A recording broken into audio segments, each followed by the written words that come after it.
अस्ति स्वस्तुरुणीकराग्रविगलत्कल्पप्रसूनाप्लुदम् वस्तु प्रस्तुतवेणुनादलहरी निर्वाणनिर्व्याकुलम् अस्त्रतस्त्रीनिबद्धिनी बिबिलगोपीसहस्रावृतम् हस्तनस्तनतापवर्गमखिलोदारम् किशोराकृति। आपसे एक विचित्र बात कहूं, दुनिया के किसी भी ग्रंथ का प्रारंभ करते हैं तो पहले मंगलाचरण होता है।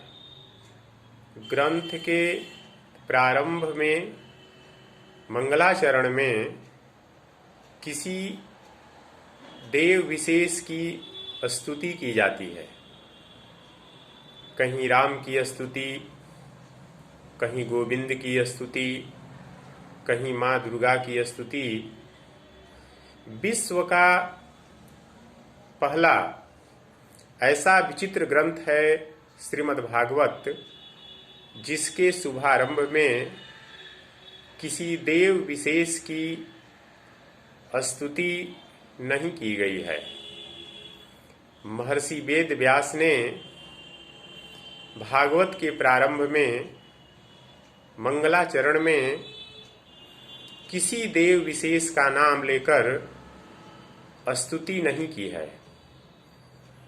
भागवत के प्रथम स्कंद के प्रथम अध्याय के प्रथम श्लोक में महर्षि वेद व्यास ने जिनकी वंदना की है, आइए उसको श्रवण करें।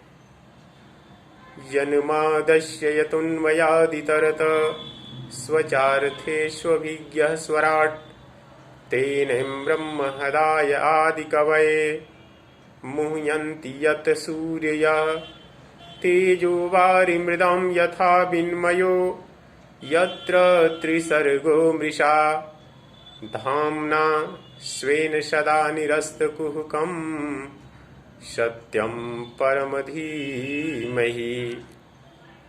जिससे पूरे विश्व का जन्म होता है, विश्व का पालन होता है और जिसमें पूरा विश्व लय हो जाता है। किससे? नाम नहीं लिया। जो स्वराट है, जो अपने स्वरूप में प्रतिष्ठित रहता है, जो परम ब्रह्म हिरण्यगर्भ या ब्रह्मा नहीं है, लेकिन जिन्होंने ब्रह्मा को भी वेदार्थ ज्ञान का प्रतिपादन करके बताया। कैसा वेदार्थ ज्ञान? जिसमें बड़े बड़े सूर्य लोक भी मोह को प्राप्त होते हैं। विश्वामित्र आदि महान मनीषी, बड़े बड़े तत्वज्ञ ऋषि भी जिसे नहीं समझ पाते,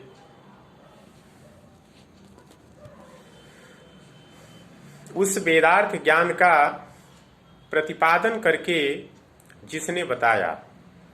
जैसे तेजोमय सूर्य रश्मियों में कभी कभी जल की भ्रांति हो जाती है और जल में कभी कभी स्थल का भान होने लगता है, वैसे जागृत स्वप्न सुसुप्ता रूपा सृष्टि, जिसकी अधिष्ठान सत्ता की वजह से सत्यवत प्रतीत होती है।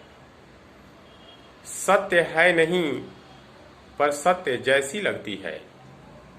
माया और माया के कार्यों से जो सर्वथा भिन्न है, न उस पर माया का असर, न माया के किसी कार्य का असर, जो त्रिगुणातीत है, उस परम सत्य को हम प्रणाम करते हैं। हम सब उसका वंदन करते हैं। किसी ने व्यास जी से प्रश्न कर दिया, आप इतना अद्भुत ग्रंथ की रचना करने जा रहे हैं, चतुश्लोकी भागवत की आपने महती व्याख्या लिखी है, परमात्मा के मुख से निश्रित ग्रंथ का आप पूरे संसार को समर्पण करने का भाव बना करके जा रहे हैं।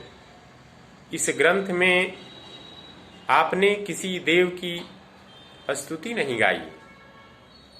व्यास जी ने बहुत गजब की बात कही है, यदि मैं राम की स्तुति गाऊं तो लगेगा कि राम परख ग्रंथ है, यदि कृष्ण की स्तुति गाऊं तो लगेगा कि केवल कृष्ण कथा है,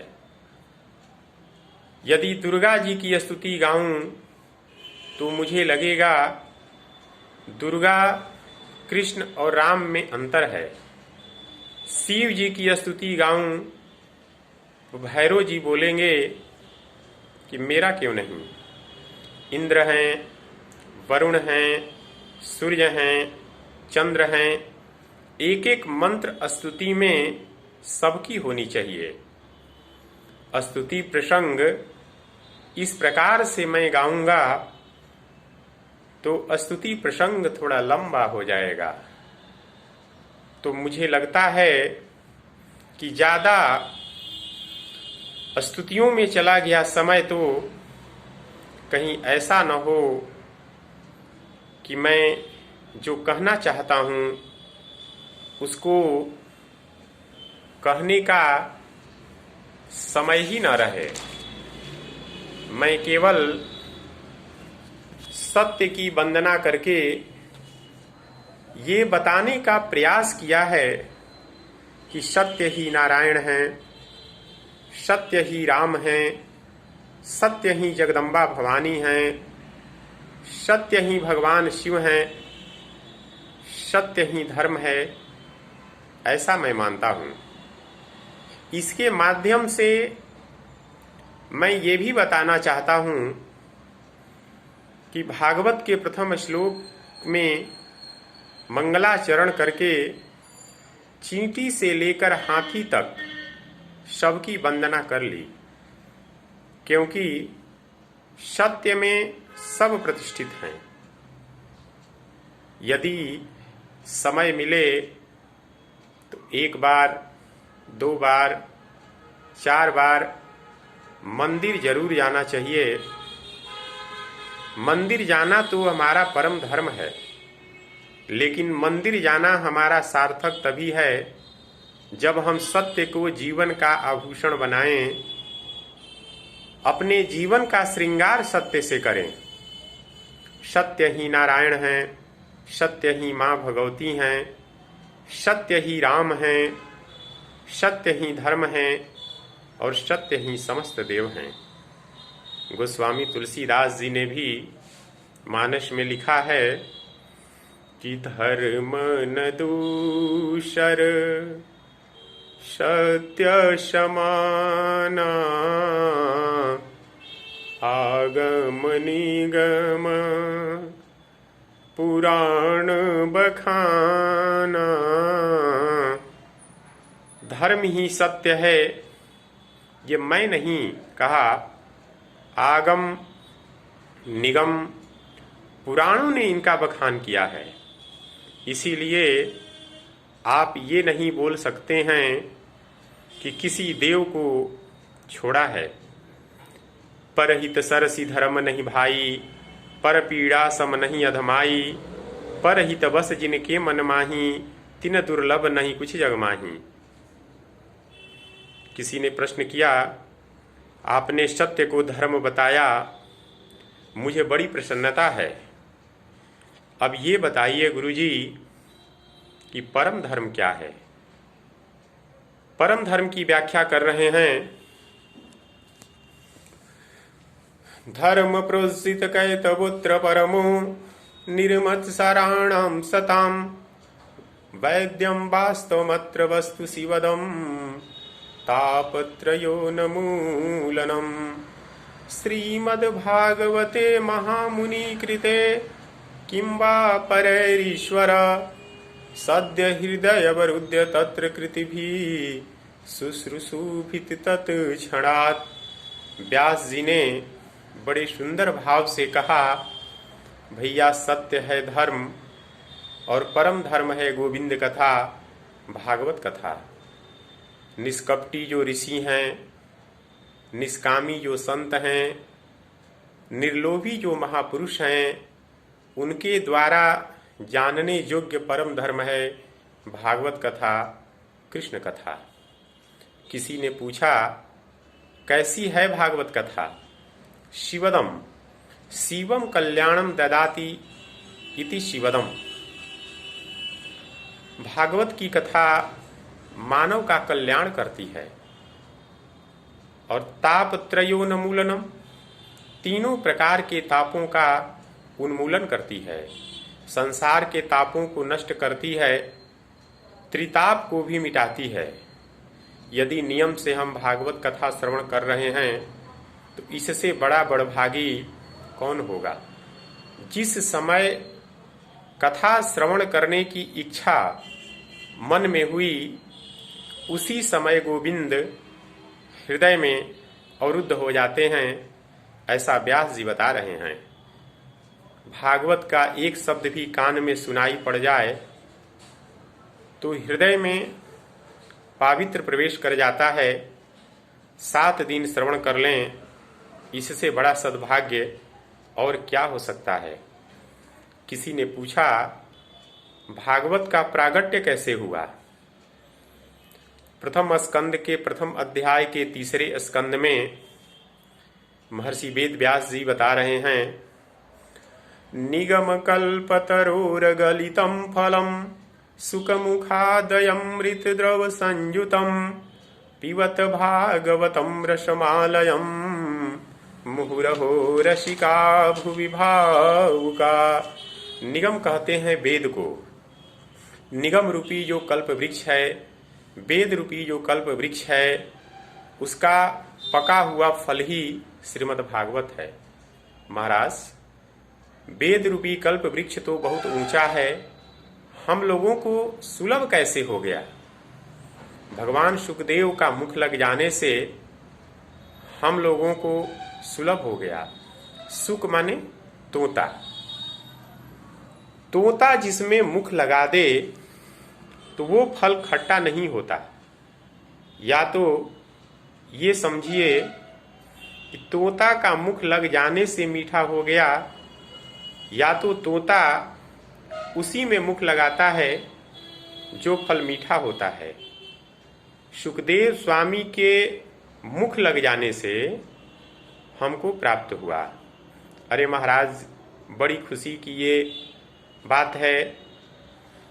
बहुत बढ़िया वृक्ष बता दिया वेद भगवान, और बहुत सुंदर फल है गुरुजी, बहुत आनंद की बात है। ये बता दीजिए उसमें छोड़ क्या दें? व्यास जी बोले, क्या मतलब?